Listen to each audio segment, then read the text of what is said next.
नमस्कार मित्रों, कुछ दिन पहले एक वीडियो में मैं आप लोगों को बताया था कि एक तरफ शर्मिष्ठा पनोली की चर्चा हो रही है और दूसरी ओर ज्योति मल्होत्रा की चर्चा हो रही है। और आज फिर से शर्मिष्ठा पनोली की चर्चाएं हो रही है क्योंकि कोलकाता की पुलिस ने शर्मिष्ठा पनोली को उत्तर प्रदेश के गाजियाबाद से गिरफ्तार किया है, जबकि वह पुणे की रहने वाली है। तो शर्मिष्ठा पनोली को क्यों गिरफ्तार किया गया है? क्योंकि जब ऑपरेशन सिंदूर हो रहा था हमारे देश में और जब पूरा देश गुस्से से उबल रहा था, क्योंकि हमारे देश के 27 निर्दोष लोगों की हत्या की गई थी आतंकवादियों के द्वारा, तो सब अपने अपने स्तर से अपना दुख व्यक्त कर रहे थे, अपना रोष व्यक्त कर रहे थे। उसमें शर्मिष्ठा पनोली भी सोशल मीडिया के माध्यम से अपना रोष व्यक्त कर रही थी। और जो इस्लामिक आतंकवाद है, इस्लामिक जिहाद है, जो इस्लामिक साम्राज्यवाद की नीति है और जिस कारण से हमारे देश भारत में दंगे होते हैं, आगजनी होती है, आतंकवादी घटनाएं होती है, उस सब के बारे में शर्मिष्ठा पनोली चर्चा कर रही थी। तो स्वाभाविक सी बात है कि पाकिस्तान में जो जैश-ए-मोहम्मद के नाम से आतंकवादी संगठन चलता है, तो वह तो सबसे पहले तो लोगों को इस पर विचार करना चाहिए कि जब मोहम्मद के बारे में कुछ बोला जाता है तो लोग कहते हैं, विशेष करके मुस्लिम लोग कहते हैं कि देखिए यह हमारे पैगंबर का अपमान कर रहे हैं, मोहम्मद साहब का अपमान कर रहे हैं और हम यह बिल्कुल बर्दाश्त नहीं करेंगे और सर तन से जुदा के नारे लगाए जाते हैं। लेकिन इस बात की चर्चा कोई मुस्लिम भी नहीं करता है जिसको इस बात से दिक्कत होता है कि हमारे नबी की शान में गुस्ताखी की गई है तो हम सर तन से जुदा करेंगे और पूरे देश में दंगा आगजनी होने लगता है। तो फिर वही लोग इस बात की चर्चा क्यों नहीं करते, इस पर आपत्ति व्यक्त क्यों नहीं करते कि आखिर एक आतंकवादी संगठन जो मोहम्मद के नाम पर बना है, यह कितना बड़ा अपमान है पैगंबर का। तो इस पर कोई चर्चा नहीं करता है। क्योंकि जो इस्लामिक साम्राज्यवाद की नीति है, जो जिहाद है, इस्लामिक आतंकवाद है, उस चीज़ को जैश-ए-मोहम्मद के माध्यम से प्रसारित किया जाता है, फैलाया जाता है। तो इसके लिए तो सभी मुस्लिम खुश होते हैं कि चलो हमारे लिए काम करने वाला कोई संगठन है जो दुनिया भर में गैर मुस्लिमों की हत्याएं करता है। लेकिन फिर जब कोई हिंदू जब उस पर सवाल उठाता है तो सभी मुसलमानों को बुरा लगता है। तो सबसे पहले जो यह मुस्लिमों का दोहरा चरित्र है, इसको समझना चाहिए। और इस पर जब कोई हिंदू अपनी बात रखता है, बातें करता है, फिर उस पर एफआईआर दर्ज करवा दिया जाता है और भारत देश में उसको प्रताड़ित किया जाता है। शर्मिष्ठा पनोली के ऊपर एफआईआर हुआ कोलकाता में, कोलकाता पुलिस आई दिल्ली और दिल्ली से शर्मिष्ठा पनोली को गिरफ्तार करके ले जाया गया। तो दिल्ली पुलिस भी कुछ नहीं कर पाई। दिल्ली पुलिस को भी कुछ कार्रवाई करनी चाहिए क्योंकि दिल्ली में भारतीय जनता पार्टी की सरकार है और भारतीय जनता पार्टी जो अपने आप को हिंदुओं का हितैषी बताता है, सबसे बड़ा राष्ट्रभक्त, सबसे बड़ा धर्मभक्त अपने आप को बताता है, तो फिर जब धर्म विरोधी, राष्ट्र विरोधी तत्वों को कोई सवाल जवाब करता है और जब उस पर कोई आपत्ति विपत्ति आती है तो भारतीय जनता पार्टी उसका साथ क्यों नहीं देती है।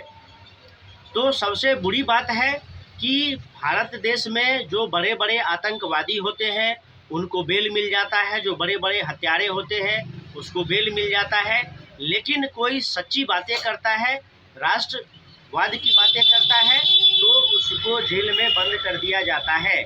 चाहे नुपुर शर्मा हो, चाहे शर्मिष्ठा पनोली हो, चाहे अर्नब गोस्वामी हो, बहुत सारे ऐसे नाम हैं जिनको केवल इसलिए गिरफ्तार करके जेल भेजा गया और प्रताड़ना दिया गया क्योंकि वह सही बात बोल रहे थे, वह इस्लामिक आतंकवाद का खुलकर विरोध कर रहे थे और जो सनातन विरोधी तत्व है, राष्ट्र विरोधी तत्व है, उसको वह उजागर कर रहे थे। कुरान में लिखा हुआ है कि घात लगा करके काफिरों का कत्ल करो। कुरान में लिखा हुआ है कि घात लगाकर काफिरों का कत्ल करो। काफिर कौन है? जो इस्लाम को नहीं मानता है। तो जब कुरान इस बात को सिखाता है कि घात लगा करके काफिरों का कत्ल करो, और फिर कोई मुस्लिम यह पढ़ करके काफिरों का कत्ल करता है और उस पर जब आवाज़ उठाया जाता है तो कहा जाता है कि यह जो हमारा आसमानी किताब है कुरान, यह उसका अपमान है।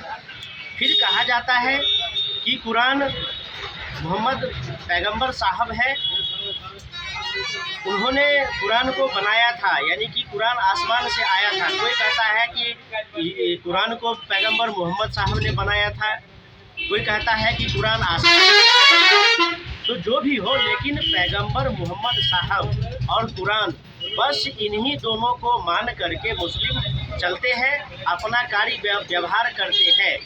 तो फिर स्वाभाविक सी बात है कि इस पर चर्चा जब होती है कि कुरान में कहा गया है कि हाथ लगा करके काफिरों का कत्ल करो, और बहुत सारी चीज़ें कि काफिरों से दोस्ती हराम है।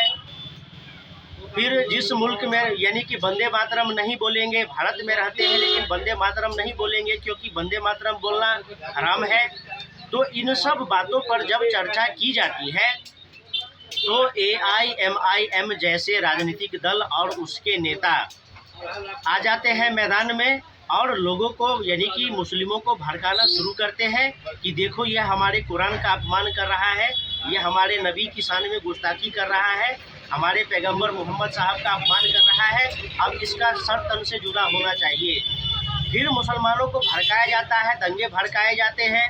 फिर सही बात है कि सर तन से जुदा होने भी लगता है, कन्हैया लाल हो, कमलेश तिवारी हो, ऐसे बहुत सारे असंख्य नाम है, मुर्शिदाबाद का दंगा हो, बहुत सारी बातें होती है।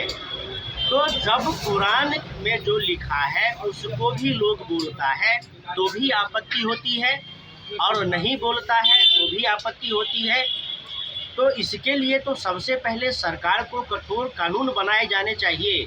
चलो ठीक है, भारत में अपमान होता है, लेकिन सीरिया में क्या होता है, लीबिया में क्या होता है, इराक में क्या होता है, पाकिस्तान अफगानिस्तान में क्या होता है। तो यह सब हिंदुओं को समझना चाहिए कि जो इस्लामिक साम्राज्यवाद है, इस्लामिक आतंकवाद है, जिहाद है, यह सब जो कुरान है यह सब केवल इसलिए है क्योंकि वह सारी दुनिया में अपने हुकूमत को फैला सके और जितना अधिक से अधिक हो सके वह गैर मुस्लिमों को मार सके। इसलिए पूरे दुनिया में मुस्लिमों द्वारा दंगे फसाद होते हैं, मारकाट होते हैं और जिहाद होते हैं। यही सब बातें शर्मिष्ठा ने बोली थी, और फिर AIMIM के नेताओं के द्वारा, बहुत सारे यहाँ पर वामपंथी है, कांग्रेसी है, इन सब नेताओं के द्वारा साठगांठ करके, विशेष करके जो कोलकाता में तानाशाह ममता बनर्जी की सरकार है, वहाँ पर शर्मिष्ठा के ऊपर केस किया गया, FIR किया गया, और जैसे कि वह बहुत बड़ा आतंकवादी हो, इस प्रकार से कोलकाता की पुलिस ने टीम को गठित किया और फिर उसको दिल्ली से गिरफ्तार करके ले जाया गया जैसे कि वह कोई बड़ा आतंकवादी हो। लेकिन यहाँ पर कोई नेता सनातन धर्म को मलेरिया बताता है, कोई नेता सनातन धर्म को कोढ़ बताता है, कोई कहता है कि गंगा में स्नान करने से सब फालतू है, गंगा में स्नान करने से कुछ नहीं होता है।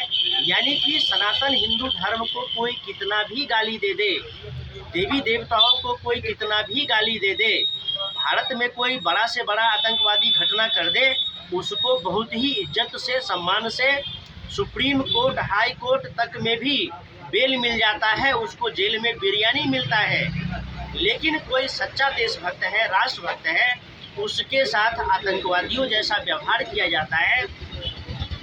यह जो सुप्रीम कोर्ट का, हाई कोर्ट का जो दोगला चरित्र है, यहाँ के राजनीतिक दलों का जो दोगला चरित्र है, और जो आतंकवादी है वह तो दोगले है ही, उनका क्या कहना।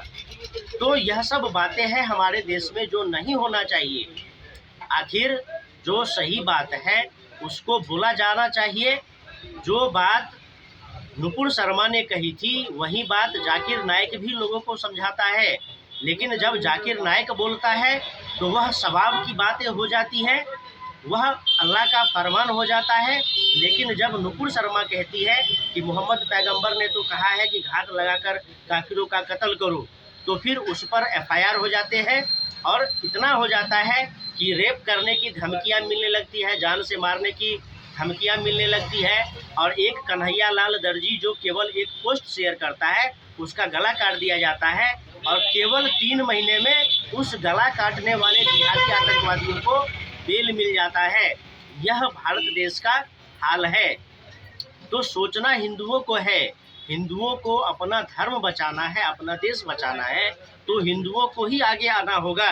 क्योंकि भारतीय जनता पार्टी भी जो स्वयं को हिंदुओं का हितैषी समझता है, वह भी आज तुष्टीकरण करने में लगा हुआ है। उसको भी, भारतीय जनता पार्टी को भी अपने वोट बैंक की चिंता है। उसको किसी भी सनातनी योद्धा से मतलब नहीं है, किसी भी राष्ट्रभक्त से मतलब नहीं है।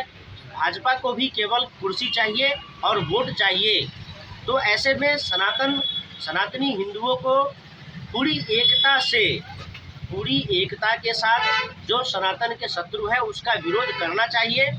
और जो भी सनातन के हित में बात करते हैं, जो आतंकवादियों का, राष्ट्र विरोधियों का को मुंहतोड़ जवाब देते हैं, तो फिर उसके समर्थन में सभी हिंदुओं को आना चाहिए। सोशल मीडिया के माध्यम से मैं हमेशा आवाज़ उठाता हूँ, आप लोग भी आवाज़ उठाइए। फिर मिलेंगे, नमस्कार।